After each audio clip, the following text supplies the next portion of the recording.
Hello, my name is Carson Baird, and I'm responding to the instructional coach interview questions. Question number one: when you think about your typical day as a coach, what kinds of tasks would you be doing?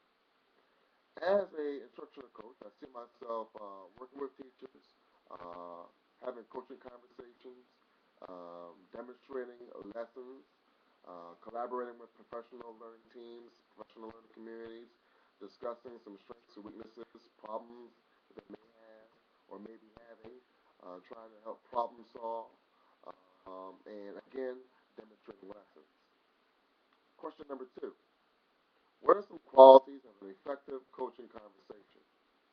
Well, some key qualities to an effective coaching conversation are one, clarity, being clear and specific on what you're trying to communicate, identifying specific behavior changes that will benefit that teacher, and that conversation needs to start with where the teachers are and not necessarily where you're trying to get them to be. You want to start with where they are and then gradually move to where you would like them to be.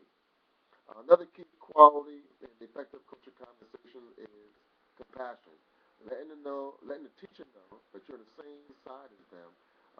You're not there um, to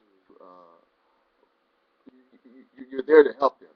You're not there to critique their teaching strategies or to observe them in reference to um, um, in reference to their PDOS. Basically, you're a supporting system. You're on the same team, and your ultimate goal is for student achievement, and not necessarily there to trying to belittle or critique that particular individual. So having compassion needs to be demonstrated in your coaching conversation.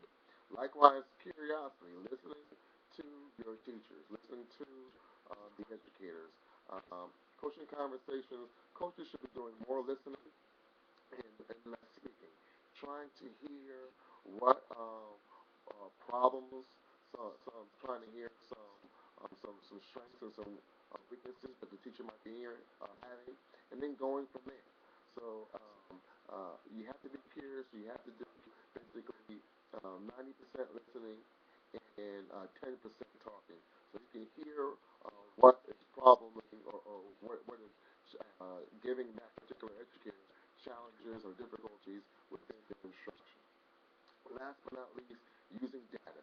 Data should not be the forefront of the conversation, but data should be used to help uh, support claims, support effectiveness of instructional practices, and also should be help you identify if there is an ineffectiveness in an instructional practice. So that data is going to help that teacher identify their strengths and weakness in reference to instruction. So it does need to cover the conversation, but it doesn't need to be used as the forefront of the conversation. It's basically a claim or a support of a claim. Okay, so again, my name is Carson Baker, and those were the first two questions, the only two questions for my interview for the instructional coach position. Thank you very much.